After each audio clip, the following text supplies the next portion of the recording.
Brian, stop the tape. Okay, Mike. Oh, wait. Rewind that scene, please. Rewind that scene. Rewind that scene. Rewind it. Rewind that scene.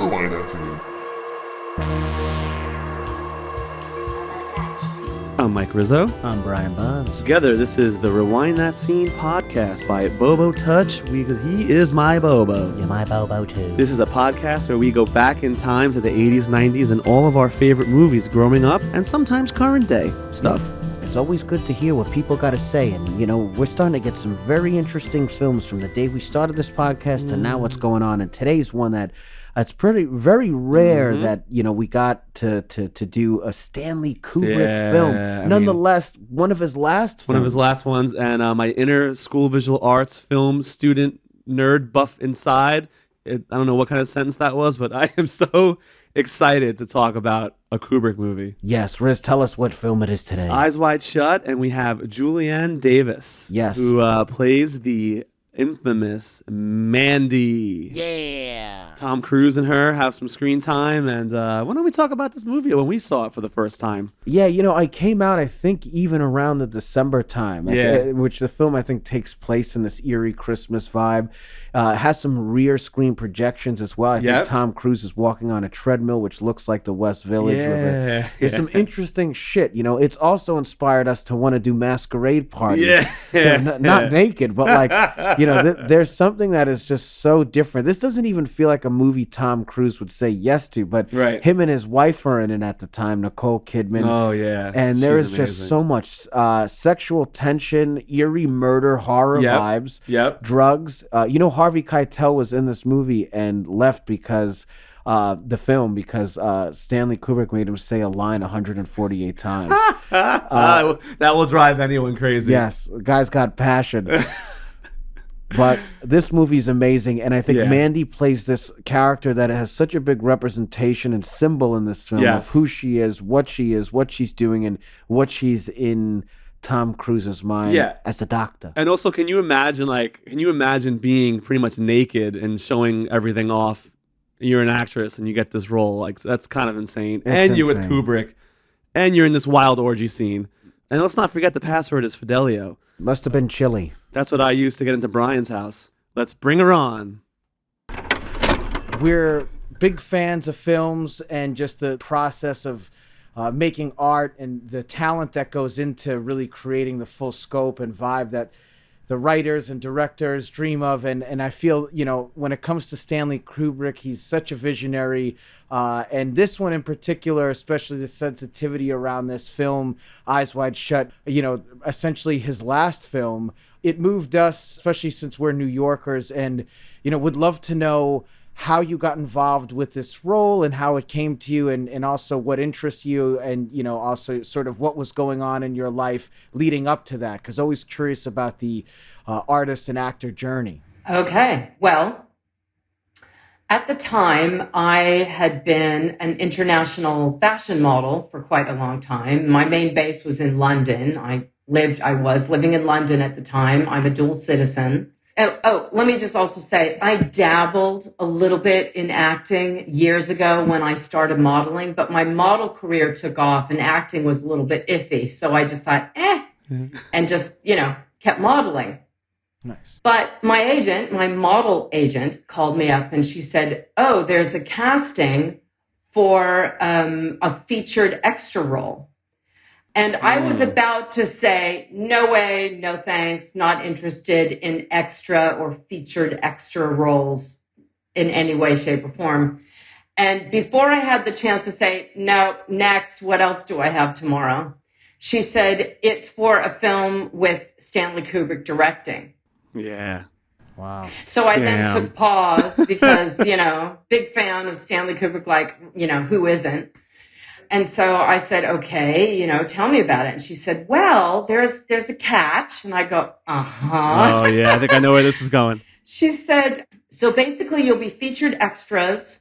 You will be wearing a mask and high heels and a G-string and nothing else. Yeah. And I'm kind of going, but I said, so wait, a mask? She goes, yep, a mask. And I thought, okay, I get to be in a film with Stanley Kubrick. No one's going to know who the hell I am. Oh, yeah. I've got a mask covering my face. No big deal. I'm just, anonymous boobs. Yeah. Right? An anonymous body. I thought, okay, I'll be fine. Yeah. So I agreed to go on the casting. And I walk into the casting. It was very low key. It was just Leon there. And I'm sitting down with Leon, fully clothed.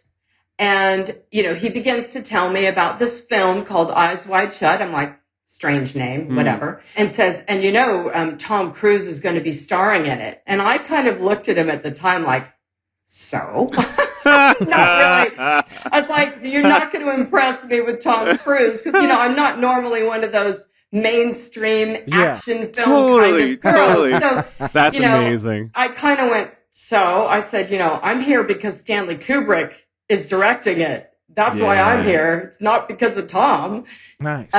So then, he proceeded to tell me, that I would be in a G-string and high heels and wearing a mask, as was explained. I said, yeah, I'm prepared. I got my G-string on. I got my heels. I said, so, and he said, okay, so we're just going to put you and, all the other girls who wanted to be extras or featured extras on camera with heels and showing your face, but Stanley was going to see it. So I thought, okay, well, whatever.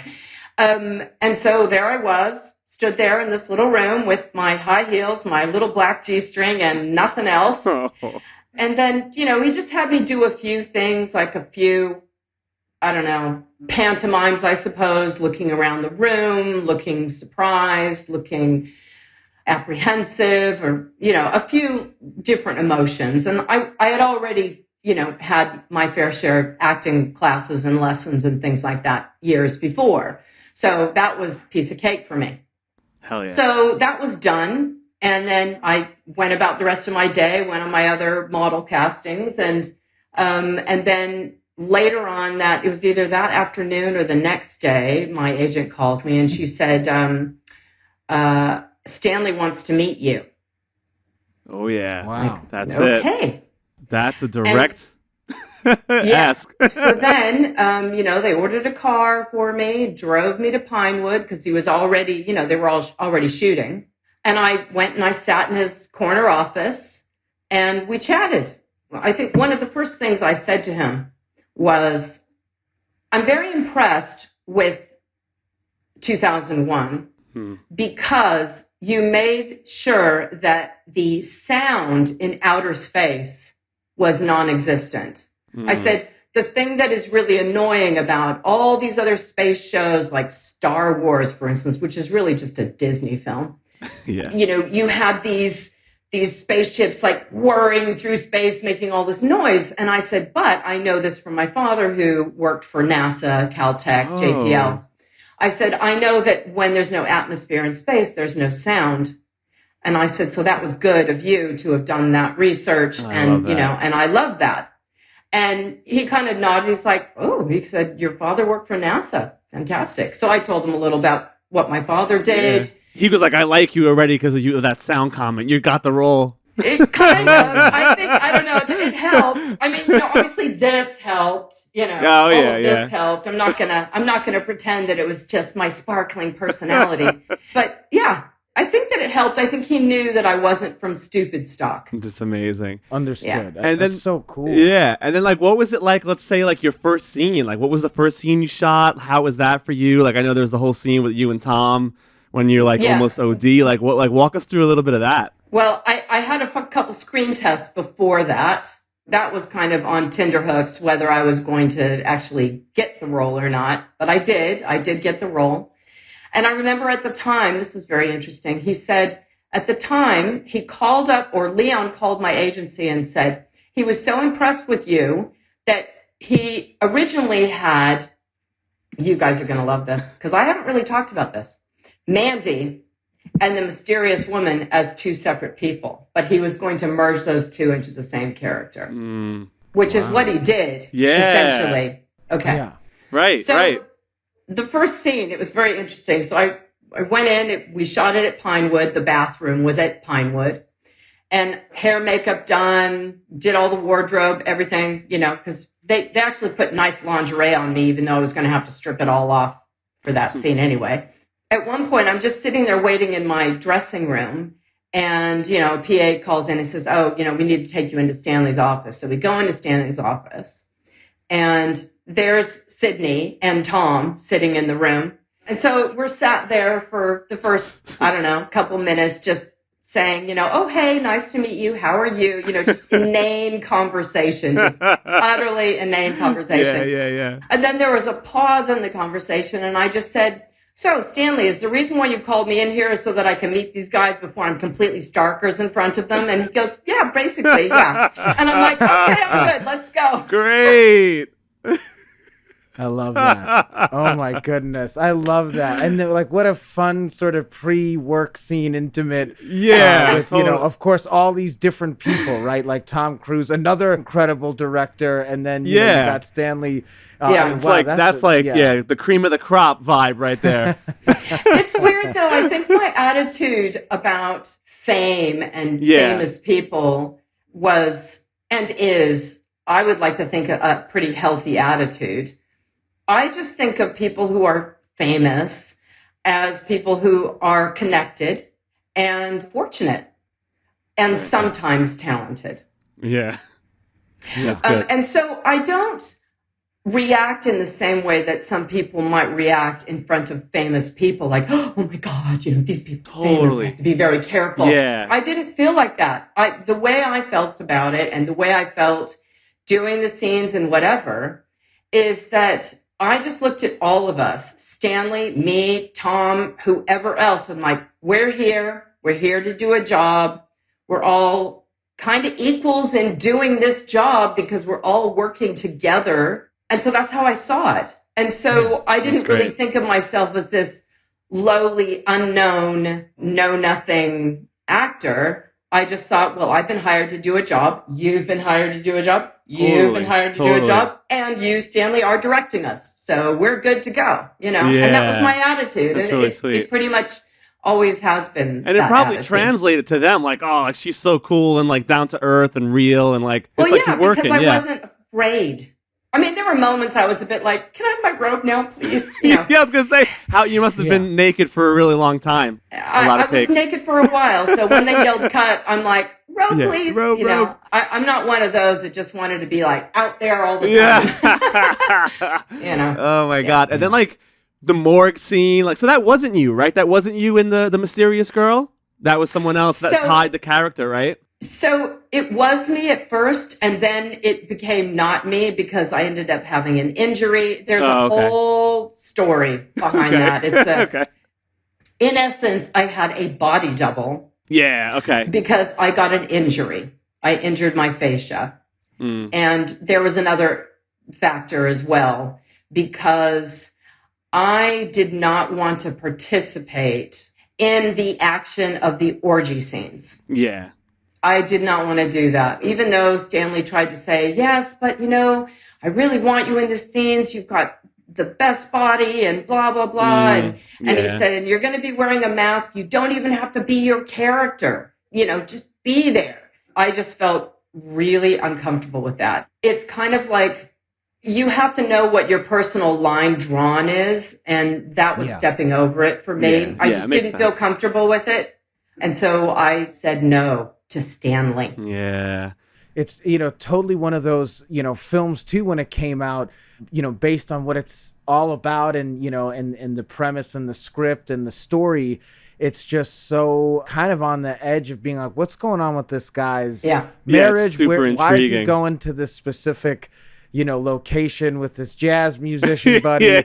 And then that whole, it's a completely other thing. But, I think with Mandy's character, it's this overall kind of interesting, haunting presence, right? From sort of the beginning of the film and his help, and then Mandy continuing on. And totally think, I don't think the story makes sense unless the mysterious woman is Mandy. Right, of course. Right? It literally doesn't make sense, because here's a woman who, through influence, through maybe bad people in her life, made some very poor choices to go from being a beauty queen to being a very high-class escort for let's call it the Illuminati. Okay. Yeah. Yeah. And so when Tom's character Bill showed compassion towards her and caring towards her when she's OD'd in the bathroom after being defiled by Sydney's character, Yeah. she felt a real sense of gratitude and gratefulness that he would care, that he would care so much, that he would stick around long enough to make sure I was okay and whatever, right? Totally. And so she wanted to repay that to him and save his life because she felt, even though, I mean, she did sacrifice her life in the end because, my opinion, I think they did kill her. Yeah, I was just going to say how he was like, it was an accident. We brought her home perfectly safe. It's like, yeah, okay. No, she was a wild card and she had some humanity. And I think that's why, because she showed that humanity and she had that humanity, the Illuminati, I'm going to call it that again, they weren't having that, Exactly. She was out. She was gone, done. Yeah. Oh, and I had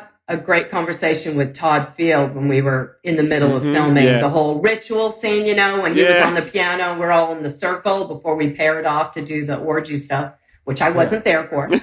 And he said to me, he goes, so what's your theory about Mandy and about me? Oh. And I said, I reckon Mandy's going to be killed. And he said, yeah. He goes, I reckon that my character is that, Nick Nightingale's never going to make it home to see his wife and kids. And I said, yeah, I pretty much figured that.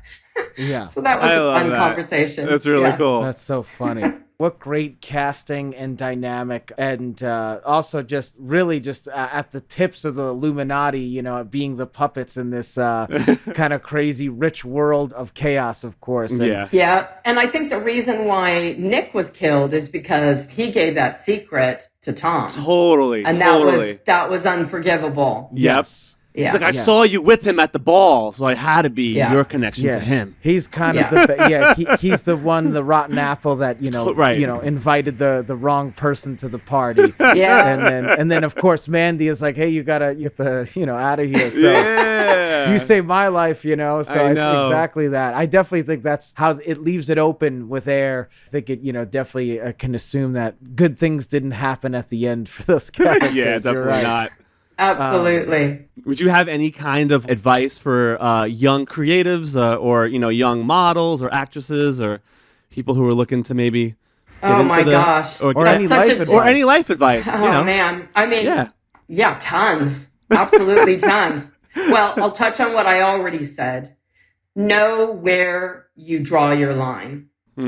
And do not allow other people to try and convince you otherwise. I think that you have to have a strength of spirit going into whatever field, whether it's in the fashion business, the music business, the film business. I've been in all three. Nice. You just have to know where your line is drawn, because I think that there's a lot of people in their desperation for this weird thing called fame that they're going to do anything to get it, compromise themselves to get it. Right. And it doesn't bode well later. You want to be able to look yourself in the mirror and say, okay, I can live with what I did. Yeah. Right. Yeah. I mean, there are some people that have compromised themselves and are quite happy with living with what they did. Of course. Right. Yeah. But I'm not one of those persons. I knew where my line was drawn. I knew that no one was going to convince me, not even Stanley. Right. And that was it. Totally. Makes sense. Yeah. That's important, especially with a sort of bait and switch vibe. No matter how you dress up the situation, this is not what you were given. We've heard some stories where people try to convince people after the fact, just like certain things, gets people uncomfortable. Funny you should say that about bait and switch. This is pretty genius, actually. And I think that, let me just say about a filmmaker, and I will sing Stanley's praises to the end of time, because he knows things about the world that I would say most of the world doesn't know, number one, that I'm only now just discovering, oh my gosh, the conversations we could have now. But anyway, but as a director, and because, he wrote, produced it, the important thing for that person, for any creator, is to stay true to your vision, regardless. And I didn't realize that at the time. It's like everybody is vying for their their moment or their 15 minutes or whatever you want to call it. But I think that as the creator, it's very, very important to stay true to your vision, unless you feel that your vision changes because you've decided it, but not to compromise your vision because of things like loyalty. And I hate to say that, but if you really want to reach a higher high, I mean, Stanley did not have that kind of loyalty in that respect because he was loyal to the story. He was loyal to what he wanted to tell. And that is hugely important for a creator. It's awesome. Oh my God. Thank you. I love that. But the bait and switch thing. So this was also very, very smart on Stanley's part. See, Stanley, all the girls that were in that circle, almost all of them, I think there might have been one or two that were glamour models, kind of, like TNA models. But most of them, including me, were fashion models. And he wanted that element. He wanted long, lean, lovely women that knew how to walk, that had grace, that knew how to carry themselves, that didn't have huge fake boobs. He wanted that. But later on in the orgy scenes, I'm sure he was thinking, how am I going to get fashion models to do these things? And it was a very long process of bringing all these girls together. I went to one rehearsal and realized, not for me, definitely not for me. But bringing all these girls together and a few guys and having these kind of weekly dance class rehearsal Oh my things. God.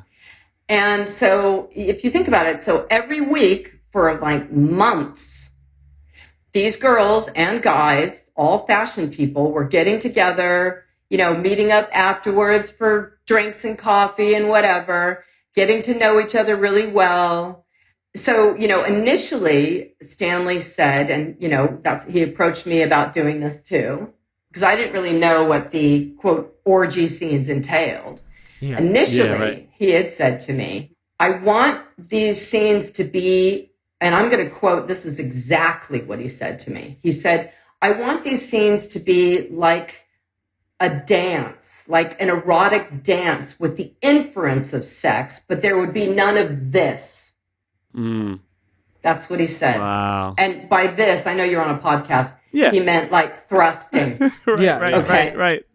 And I said, okay, and I went to these rehearsals and, it was just like sensual dancing kind of around each other and just moving slowly and kind of, intermingling, but nothing overtly sexual, just kind of beautifully soft and erotic and, And that was the point he made, right? But fast forward to after we finished the ritual scene and Jan Harlan walks up to everybody and said, so there's going to be a few changes on these next scenes. Yep. He said, so before you were wearing G-string high heels and your mask, he said, now you are going to be going sans G-string.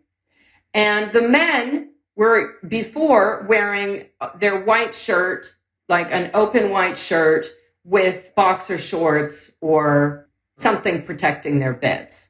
In the end, they were wearing nothing but a cup. And the women were totally naked, and there was full-on thrusting going on and total sexual acts. And I looked at Jan as he was saying this to all the girls, and I'm just going, He made it happen. I think they probably didn't like me very much after this because it was me that said to all the girls, I said, Jan's going to be calling you up, each of you personally, and asking you if you're all okay with these changes. And he's probably not going to want to pay you any more money. Yeah. And I said, don't cave if you don't feel comfortable. Well, guess what? Every single one caved. And every single one did it for the same money. Right. Oh, man. But I warned them. Yeah. And I'm sure he knew I warned them. So that's the story of the bait and switch. The bait and switch. Yeah. It's genius. Yeah, really. it's really you've smart. Got to hand it to the guy because you think to Stanley, right? Because in order to get these gorgeous, live, graceful fashion models to do these things, he's going to have to make them super duper comfortable with the people that they're working with. Yeah. Right? How do you do that? Exactly how he did it. So, amazing. Looking back on all that, I think, bravo. Yeah. Yeah. You achieved what you needed to achieve. And those are the scenes too. Like when you first watch that, at any level, any age, you're like, whoa! Like those scenes are just so insane and so vivid and just like everything about it. Yeah, such and shock value and beautiful. And those scenes, those more sexual scenes, were not shot at the same mansion that we did the initial ritual scene. They shot those scenes completely somewhere else. Yeah. Wow. Yeah. One thing I do know, which is kind of a dark thing, but one of the girls said to me, she said, one of the girls, I think it was probably the girl on the couch where the guy was like really slamming into her. They were saying that she was crying underneath that mask. So what's upsetting about that is that she went beyond her line of comfort, That makes me sad. That stuff is hard. And segueing back to what you had originally said about advice I have, it's really important to know where your line is drawn because it can really affect you later. I think it's super important. Thank you. Eyes wide open. Eyes wide open. Eyes wide open. I think we have one more thing. Brian wanted to sing a song about Mandy really quick to close it out. Oh my gosh. Mandy, I wish you never died. No kidding. Yes, thank you, Julianne. Crazy to hear the evolution of how she got the role. Yeah. The early days of like auditioning and dancing and I mean, in the cast in this movie, all of it. Yeah. And it's also like, what a good message. Like, know your boundaries, know your limits, women and actresses and actors. Like, you don't have to do what they want you to do. You have your restrictions. Yeah. But also, like, obviously, you have to also respect Stanley Kubrick for having his vision and saying so hardcore true to it. That's also something to be said about the artistry. Yeah. Yeah, and I think it's valid.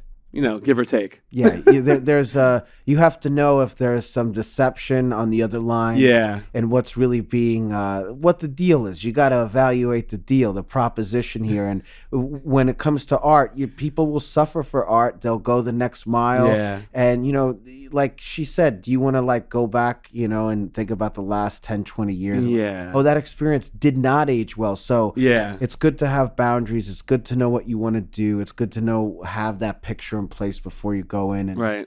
I mean, it's really crazy that this movie was released in the U.S. And I mean, I know A Clockwork Orange also has its fair share of wild shit. But yeah, this movie is terrifying, and I never want to be invited to a party like this, as cool or weird as it may seem. And poor piano guy, man, a fucking little prick piano guy gets killed off. There's a lot of mystery. Right? Yeah, I think he's dead. Yeah, Come on. I think he's dead. And they definitely killed her. They killed Mandy. Yeah. Yeah. That's an elite Illuminati crew. But this is definitely, I think, the darkest movie on this podcast, right? Yeah, I think so. Yeah. I think there's a lot of dark tones in this film. But I think we got a great interview, and we're so happy. Thank you, Julianne, for coming on, and check out our other work at Bobo Touch on social media. We got a lot more in store with beautiful films, and maybe we'll even do some more dark ones like this. Exactly. We appreciate you. Stay healthy and be wise. Bye.